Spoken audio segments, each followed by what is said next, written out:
diagram, what will be the magnitude of charge and nature of the fourth charge particle that should be placed at the center, so that each and every charge at the corner will be in equilibrium. We have discussed a similar kind of things earlier. To be at rest, to be in equilibrium, any one, either this one, this one, this one or this one, any one of the charge placed at the corner of this square geometry must have net force 0, isn't it? To being in equilibrium, any one out of these four charged particles which are placed at the corners, they must have net force 0. So state of equilibrium means it speaks about the net force 0. So that means if I discuss about the force on this particle, then this one will offer a repulsive force F, this one will also offer same repulsive force, and this positive charge will offer a repulsive force F dash, because that will be a different in value, because net distance between these two diagonally opposite charges will be root 2a, and these three forces should be counterbalanced by a force in this direction that we can call it as the F double dash, for example, and that will be possible due to this unknown q dash which is placed at the center. So here in this geometry, according to this diagram, for net force on charge, for net force on charge q to be 0, forces must be equal and opposite in direction. Forces must be equal and opposite, or you can say vector sum of forces must be 0. Vector sum of forces must be 0, isn't it? So that means here in this diagram we can say that the component resolution of these two force, could you follow this? Component resolution of these two force, if I resolve it on the basis of 45 degree, so one force will be this way, another one will be along this F dash. For this one also it will be same 45 degree, it will have one component this way, another this. So in this direction the components apart from F dash will be 2f cos 45, and this f sin 45 will be cancelled with f sin 45 here. That means we can say for net force to be 0, we can say f double dash marked here due to this q dash should be equal to f dash plus 2f cos 45 degree. Got my point?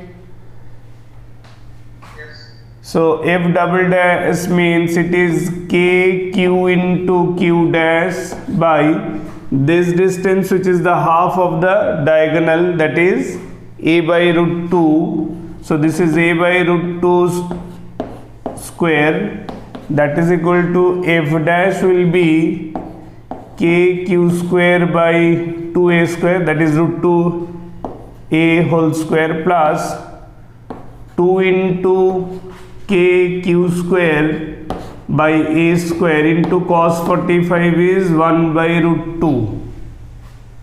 Got my point? So from here we can calculate the value of q dash. You can cancel k, you can cancel 1 q, you can cancel a square. So finally it will be 2q dash, that is equal to q by 2 plus root 2q. Therefore q dash will be q into 1 by 4 plus 1 by root 2, isn't it? Q dash will be q by 4 plus q by root 2. This is the magnitude, this is the magnitude of q dash, and nature wise q dash must be negative.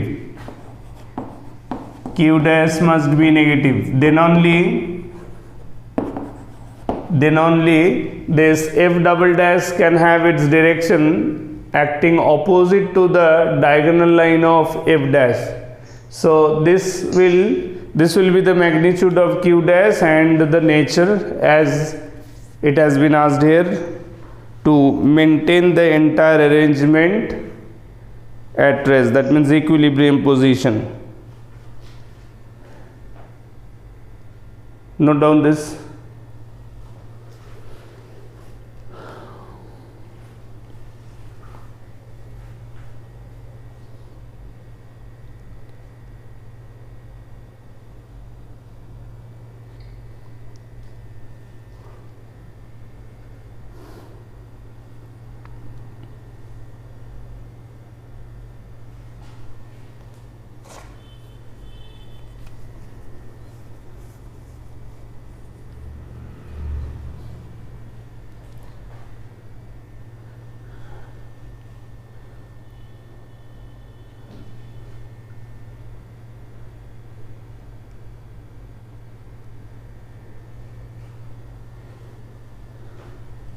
Done? Yes. Okay.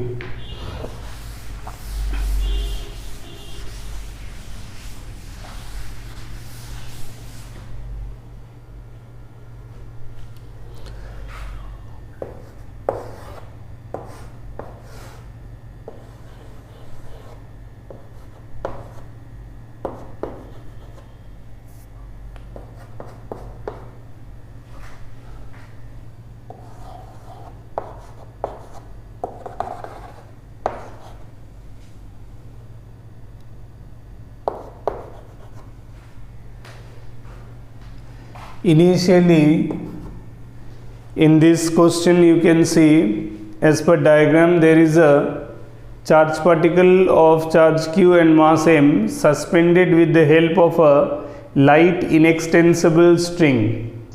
Okay, a charge q and mass m, if I marked it by A, the particle A is initially suspended with the help of a light inextensible string.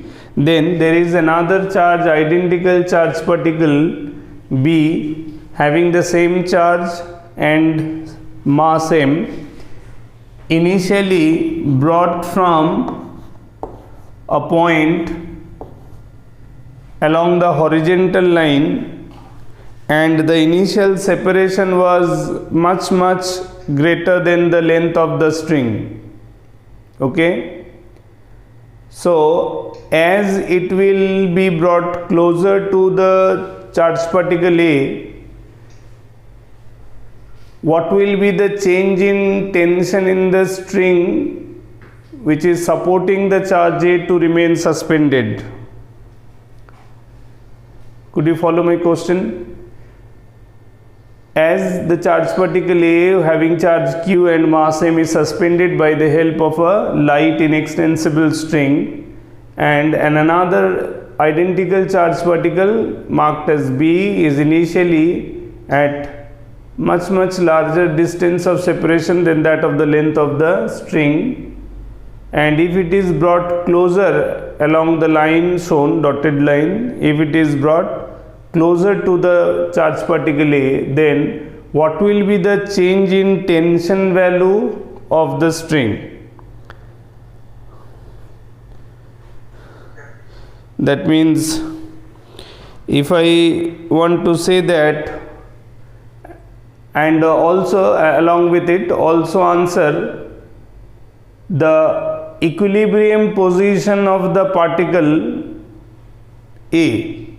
What will be the equilibrium position of the particle A?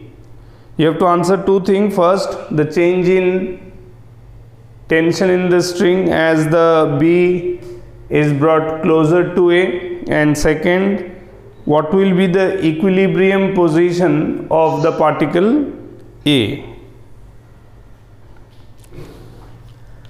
Initially, when the mass is suspended from the string, so obviously it is having its weight mg acting downward. Is there any other force? No. So initial tension force, if I mark it as T1, so obviously tension T1 will be equal to mg. This is the initial value of the tension when particle B is a far distant from it. When particle B is a far distant from A, the initial tension value in the string supporting the particle A must be equal to this. But as B starts coming closer to A, that is distance of separation between them, which is R, becomes smaller than its initial value. That means force of repulsion on A will be increased. So after some time we can say the particle A will experience mg force in the downward direction. Apart from it, it will start experiencing repulsive force and tension will act this way. So obviously as the block B starts coming closer, the repulsive force will start increasing, and obviously this cannot be the state of equilibrium possible. At this state equilibrium is never possible because T can have still the balancing possibility with mg, but the force, repulsive force F is concerned, it can't be cancelled out. Got my point? So that's why the possible equilibrium will come when the string will get some deviation.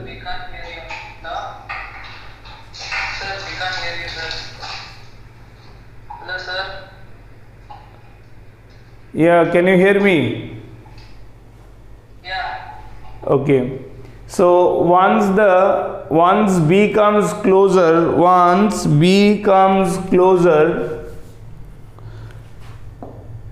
this was the initial value T1 mg. When suppose B comes here, so B starts pushing the charge A.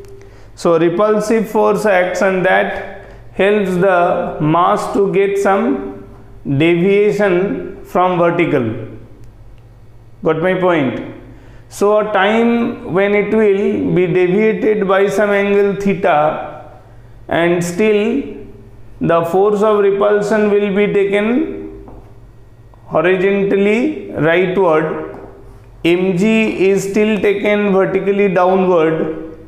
This time if it is T dash along the length of the string, then you can find T dash having two component. Geometrically this will be theta, so this is T dash cos theta and this one will be T dash sin theta.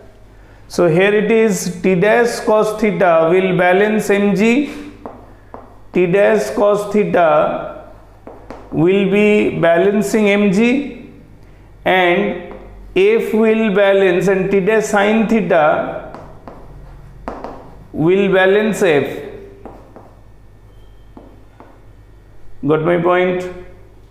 So now the value of T dash, like theta, to get theta we can write down tan theta. That means if we divide T dash sin theta by T dash cos theta, we can write down tan theta will be equal to F by mg, and that angle of deviation theta can be written tan inverse F by mg. Got my point? Theta can be written tan inverse F by mg, and this much angle will be the position which will decide the state of equilibrium for the charged particle identified as A. The particle A will have its equilibrium position after getting a deviation of theta from its initial vertical position, and that theta will be numerically tan inverse F by mg. And this is the one part of the answer. We have been asked to know the equilibrium position, so this will be the equilibrium position. And second part is what will be the change in tension. So see, initially T was, I mean, like if I solve this, then the resultant value of T dash will be equal to root under of F square plus mg square. Okay, so obviously initially T1 was just equal to mg, and now the tension force becomes the resultant of mg and F. So obviously tension in the string should increase, isn't it or not?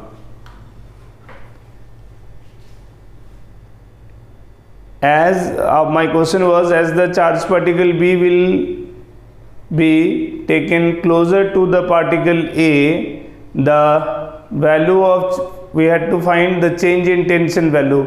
So primarily tension in the string will increase, and at equilibrium it will be exactly equal to this value. Is it clear? Okay.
It is given that there is a 100 microcoulomb point charge placed at 3I plus 4J. Then what will be the value of the electric field due to this charge at a point which is 9I plus 12J. 9I plus 12J is another point where we need to know the electric field due to the given charge particles. Point 9. Point 9 is what?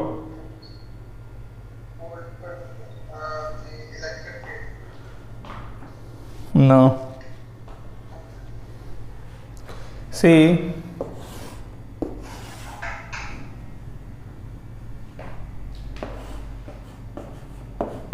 x-axis, y-axis. So first of all 3I plus 4J such points can be here. Let I marked it by a 3 comma 4. Another point is saying 9i plus 12j. Okay, so let it be here b 9 comma 12. So this is one position vector, this is another position vector. Okay,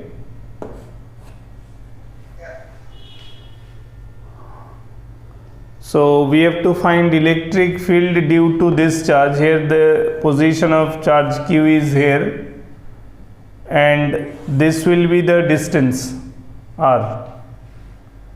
So we don't know this displacement vector. Can we write down using the vector significance that this displacement vector will be equal to, if I name this O, so it is OB vector minus OA vector. Yes. Okay, so OB vector is 9i plus 12j, that minus 3i minus 4j, that means it is 6i plus 8j. So this implies that mod of r will be under root of 6 square plus 8 square, isn't it? Yes. So electric field value at B due to A, electric field value modulus at B, because we have to get the electric field intensity at B due to the charge at A, so it is E at B due to A must be equal to K into Q by R square. K numerically, K is what? 1 by 4 pi epsilon naught, that into Q by R square. Now put the values of each and every term. What is the numerical value of K? That is 1 by 4 pi epsilon. Now coming to the next question, question number 4.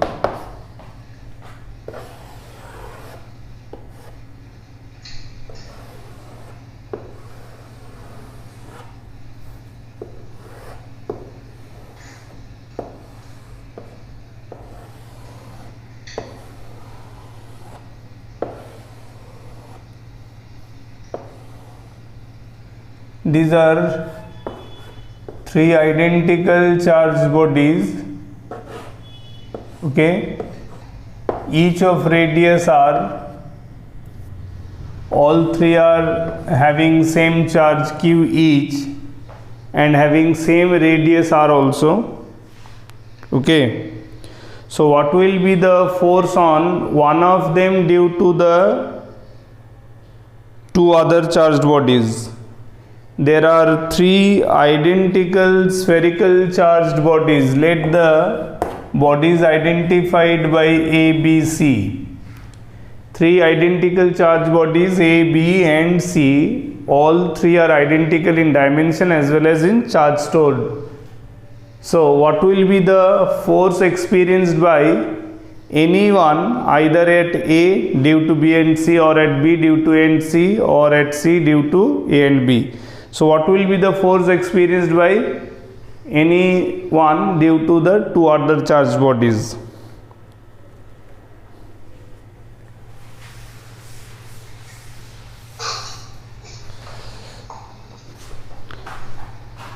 It is very simple, that if we consider these are being uniformly charged bodies, so obviously charge will be located at the center. So force on one due to the other, if I discuss it on C, one force will be this way, another force will be obviously this way, right? So force between this charge and this charge, this charge and this charge will be due to effective distance 2r for each pair, because they are being identical bodies, and all 3 are touching each other. So the center to center between any 2 will be just equal to twice the sum of their radii. So that means, and it will form an equilateral triangle. That means this hole is 60 degrees, so it is 30 30. So resultant force will be at the angle bisector, and that will be equal to 2f cos 30. 2f cos 30 means 2 into 1 by 4 pi epsilon 0 q square by 2r square, that is 4r square, into cos 30, that is root 3 by 2. F will be 1 by 4 pi epsilon naught q into q by square of the distance. Square of the distance will be 2r whole square, that is 4r square. So that means it comes 1 by 16 pi epsilon naught into root 3 q square by r square, isn't it? Yes. So this will be the net force experienced by any one of them due to the two other charged particles. Is it clear? Yeah. Okay, fine. So moving to next question, question number 5. Question number 5.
Suppose Q charge is distributed on an infinitely long straight wire. Q charge is distributed on an infinitely long straight wire with linear charge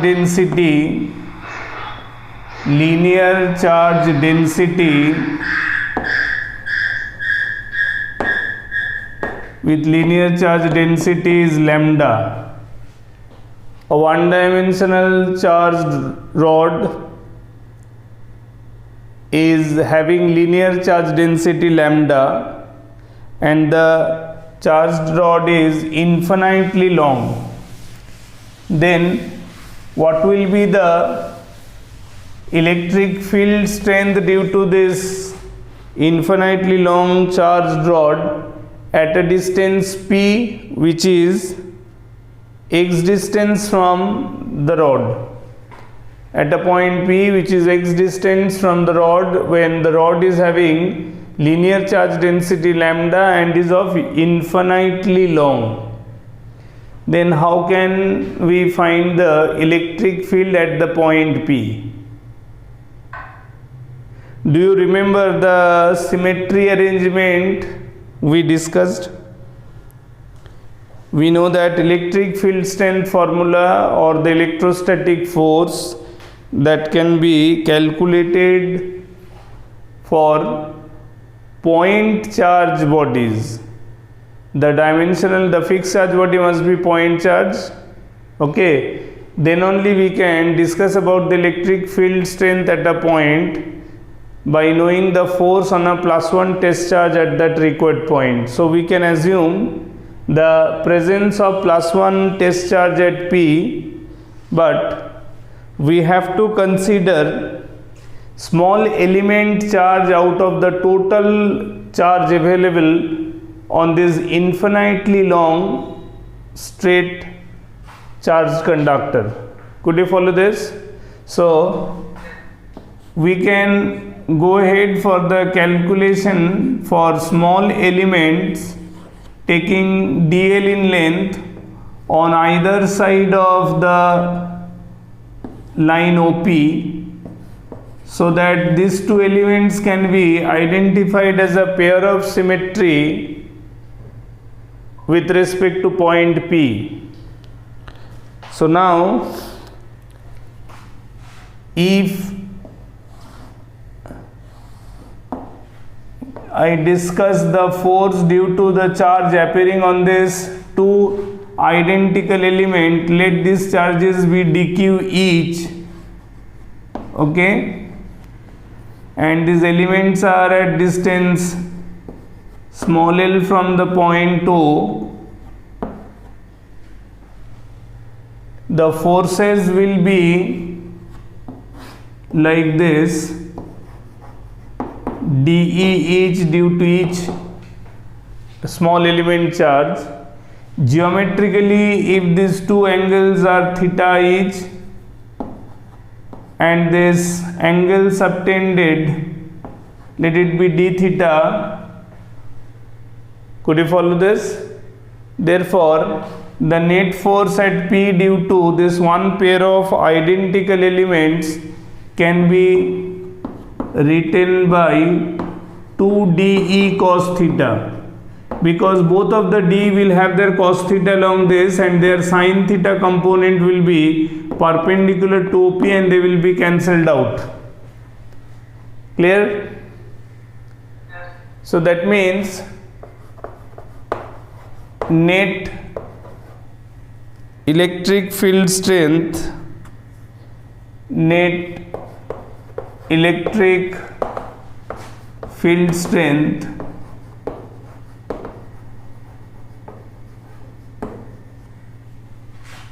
at P can be obtained by integrating 2dE cos theta.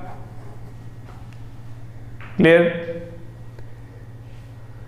So if I take these absolute distances of the element charge, that is dq with the +1 expected at P at R, then expression will be integration of 2 k into dq by r square, that into cos theta. Is that clear? Here r and theta both are variable, so if we make the expression like 2k, dq can be lambda into dl divided by r square into cos theta. We can further change it, 2k lambda, dl can be written r d theta, that into cos theta divided by r square. So we can cancel out one r, so finally it will be 2k lambda into integration of cos theta d theta by r. Still we are having two variable r and theta, so we can replace r. From geometry you can see, from geometry of this theta, this is x, this is r. We know that x is constant here, so cos theta can be written as x by r. That means we can change r by x by cos theta. Clear? Then removing r in term of theta, that is replacing r by term of theta, we can reach to the function with single variable of theta. So that means this is 2k lambda by x, being x constant, it is integration of cos square theta d theta, and limit of theta for 1/2 will be 0 to pi by 2. Why it is 0 to pi by 2? As it is being infinitely long, so whatever the end you try to extend, the angle theta will become 0 to 90 on either side. Okay, and as we know that for trigonometric functions of sine and cos, we cannot integrate them directly for any term having power more than 1. So here it is cos square theta, we cannot directly integrate it. So that's why transformation is needed. We know that formula of 2 cos square theta is how much? 1 plus cos 2 theta. So that's why you can write down this is 1 plus cos 2 theta by 2 into d theta for limit 0 to pi by 2. So now finally we can write down, taking even 2 up from denominator out, it is k lambda by x into integration of 1 into d theta plus another integration will be cos 2 theta d theta. In both case limit will be 0 to pi by 2. Got my point? First point integration will be, it is theta only. Second one will be integration of cos 2 theta will be how much? Sin 2 theta by 2. So it will be sin 2 theta by 2, limit is 0 to pi by 2. Got my point?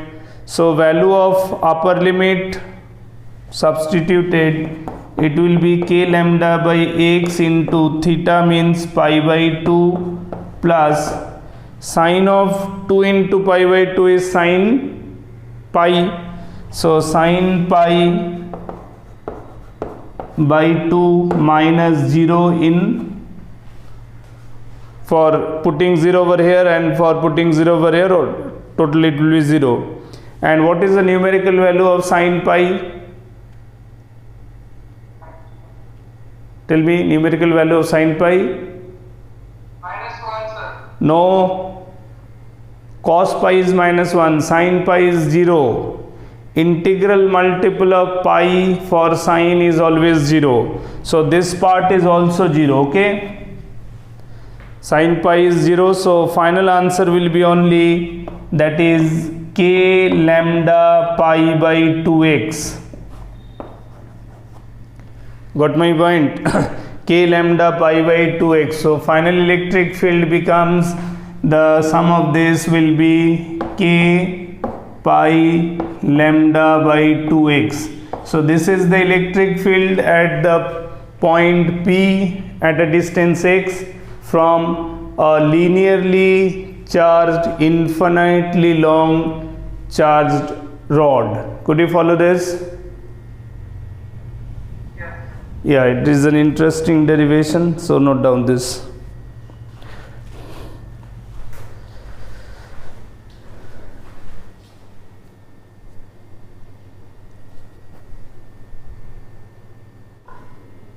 Sorry, sir, could you repeat that? I said, do you remember the electric field due to a uniformly charged ring at a point on its axis? Sir, k q by under root of r square plus x. K q into x divided by under root of r square plus x square power 3 by 2. Yes. So electric field value due to a uniform charge is kqx divided by r square plus x square power 3 by 2, isn't it? Yes. Okay, so now my question is, if we consider a charged ring, if we consider a charged ring of radius r having charge q, if we take a point on its axis P, O is the center, and let this is be x. So obviously electric field due to this charge ring at this point will be this value, isn't it? So now if I place a minus small q charge, a negative charge, if a negative charge is released at P, if a negative charged particle of mass m, charge minus q is released at P, okay, then if you release it, then this charge particle will start making oscillation as per SHM. This particle will make oscillation as per SHM. Is it clear? So my question is, what will be the time period of its oscillation? What will be the time period of its oscillation?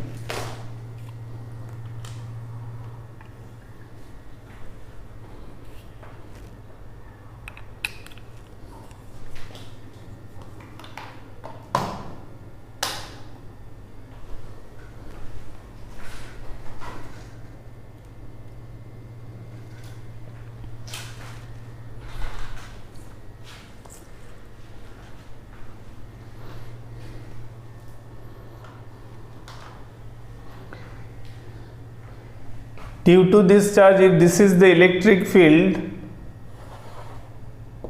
and on a negative charge, we know that force on a charged particle,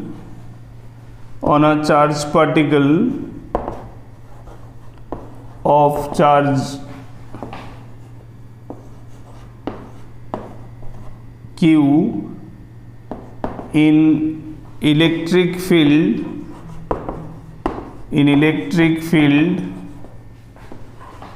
is given by F equals to Q into E, isn't it or not? So obviously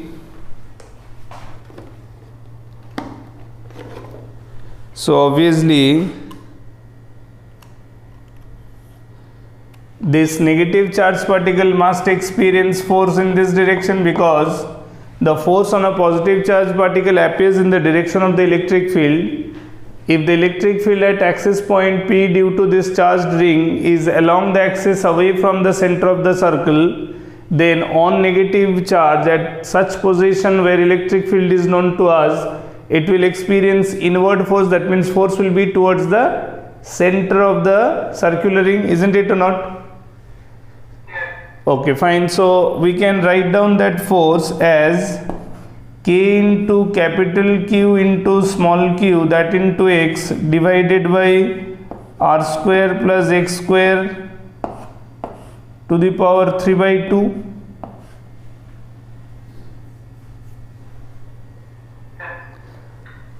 As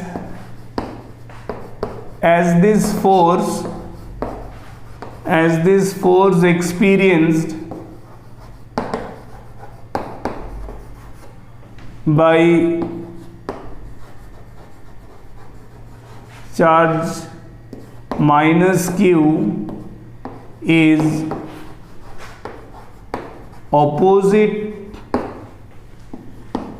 to the direction of electric field,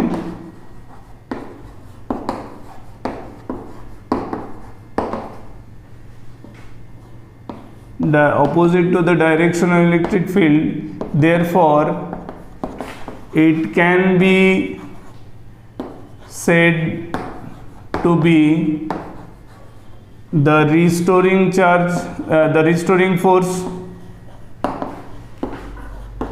because we know that restoring force is the one which tries to bring the mass back to the state of equilibrium. So for the given charge capital Q,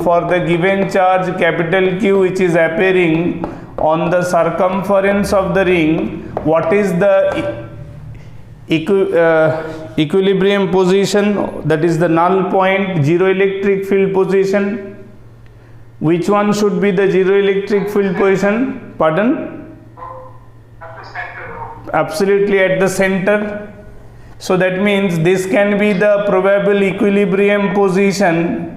It should be the equilibrium position for minus q. So when we are releasing minus q at some point which is not the zero electric field position, the force which will try to pull it towards the equilibrium position will be known as restoring force. That is the mechanism of restoring force. So that's why this restoring force can be written minus m into a. So therefore we can write down minus ma is equal to k capital Q small q into x divided by r square plus x squared to the power 3 by 2.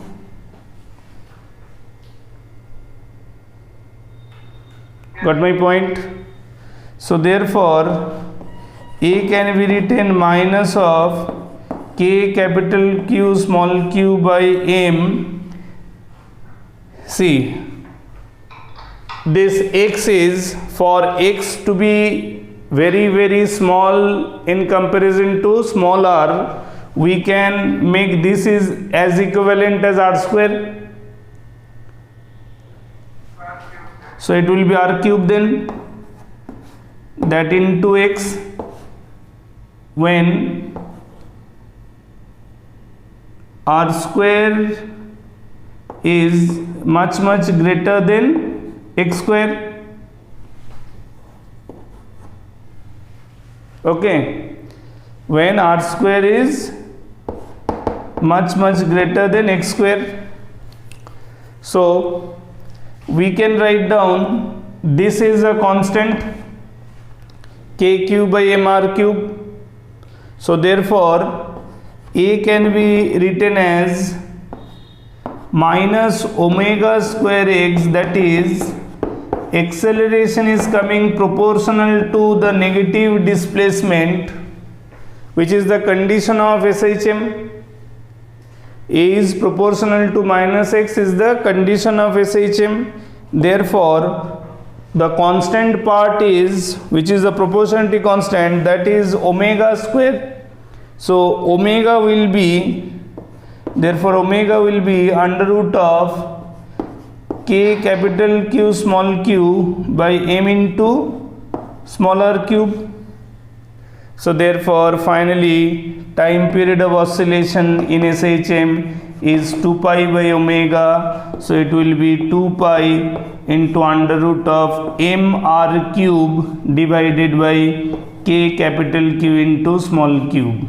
So this will be the time period value of the particle small q. That means small q, once it is released at this point, it will be dragged towards the center with variable force by against the electric field, and that force will bring the mass obviously to the center, but once it will reach the center, it will gain momentum.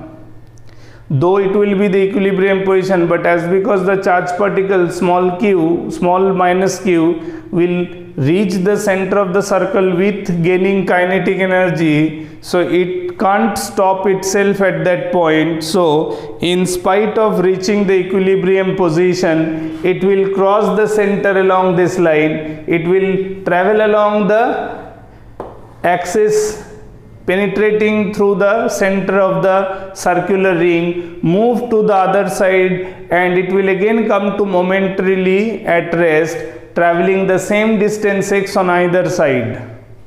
Got my point? So the minus q charge particle will then keep on oscillating along the axis of the ring with amplitude of x. This x distance will become the amplitude of oscillation with time period of oscillation of this.